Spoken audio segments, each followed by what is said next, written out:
Hello, my name is Chris Johnson. And I'd just like to say that I'm very privileged to be able to talk in this video here and talk about thankfulness and what I'm thankful for. And the Lord has blessed me with the ability to be able to. A lot of my thankfulness comes in stories and things that have happened to me in the past and things that I would consider and other people may consider to be failures, to be things that are not necessarily the most palatable or the most fun things to go through. However, today I realize that they were all blessings because without those blessings, I wouldn't be able to be who I am today and be able to give the message that I'd like to give today.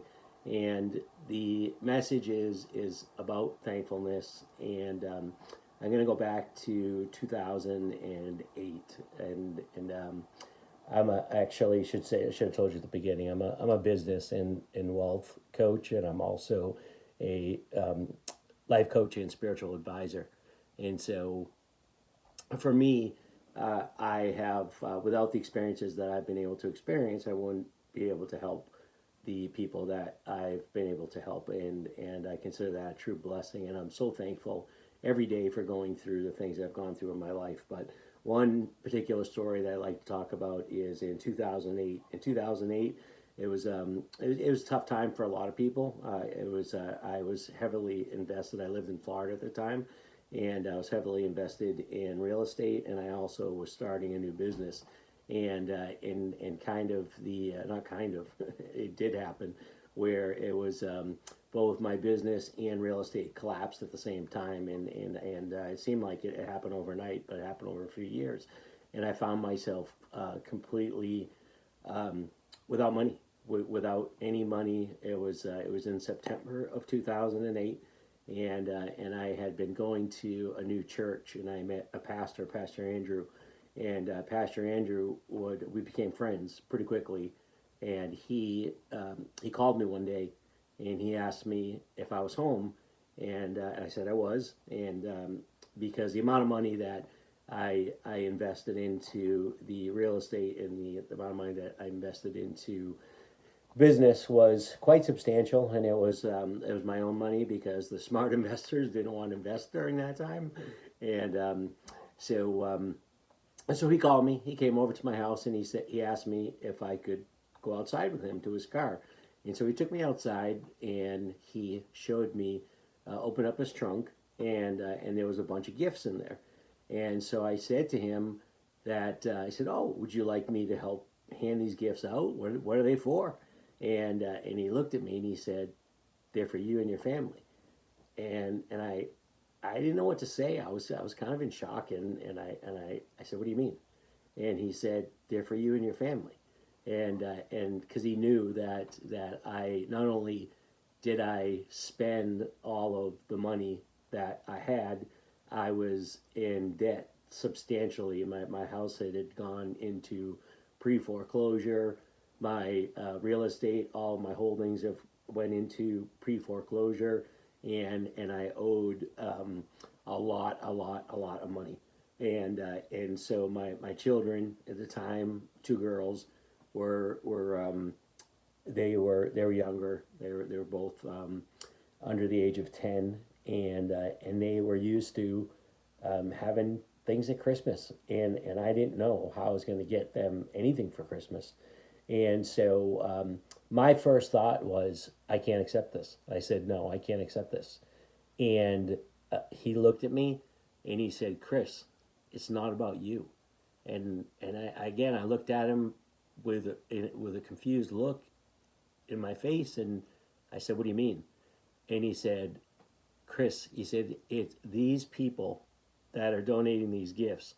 They're donating these gifts to you anonymously. I told them your situation. I didn't tell them who you were. And they said that they wanted to give you these gifts for you, your wife, and your two daughters. And at that moment, I realized that me saying no was actually taking the gift away from the people that wanted to give the gift to me. So in that instance, the gift was in the giving. And one of the hardest things for people to do is be able to give a gift and not take credit for it, because a lot of times people just that's who we are. It's we have two sides of our brain. One side is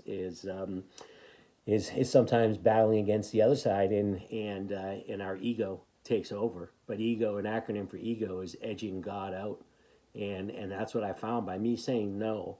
I was edging God out, and I was saying that I knew better than God, and I didn't want help from anyone. But in reality, I did want help, and I needed the help at that time. And after I mean, this all transpired pretty quickly. I just burst into tears. I burst into tears, and I just started crying, and I was just so thankful. And from that point on, that was in 2008. My family and I have anonymously donated to churches to be able to purchase presents and gifts for a family or families, just like I was blessed at that time to have that happen to me. And because of that, it shifted my whole mindset. It shifted my process, the way that I process things in life.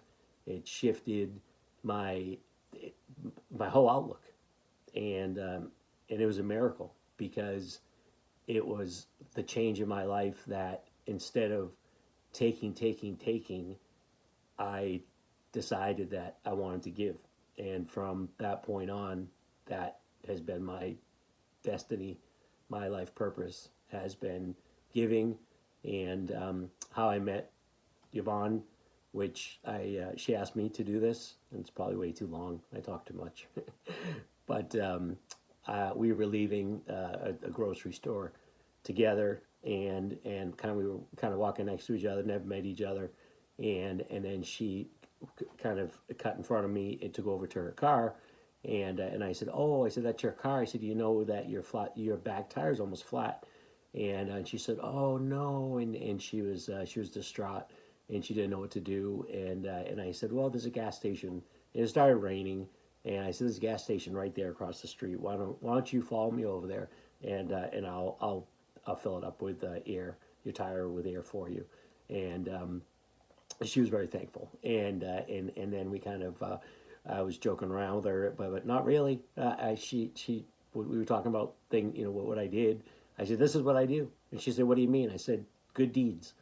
And that's like, if there are more people in this world that would simply do just good deeds, just open the door for someone, say hello to someone. When someone at work talks to you and they ask you how you're doing, you ask them how they're doing. More importantly, listen to what they say.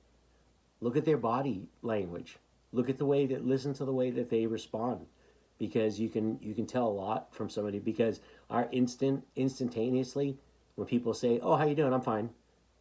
Are you really fine?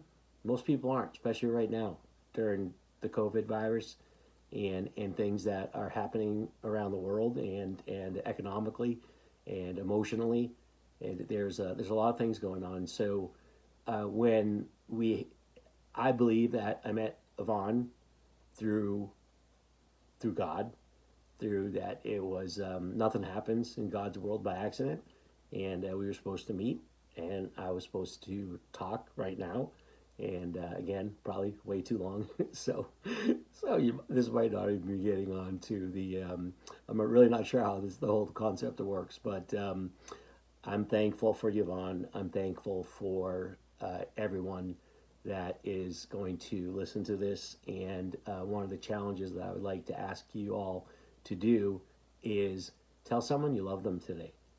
Call someone that you haven't spoken to in a while, or better yet, send them a card, a just thinking of you card, and send it snail mail.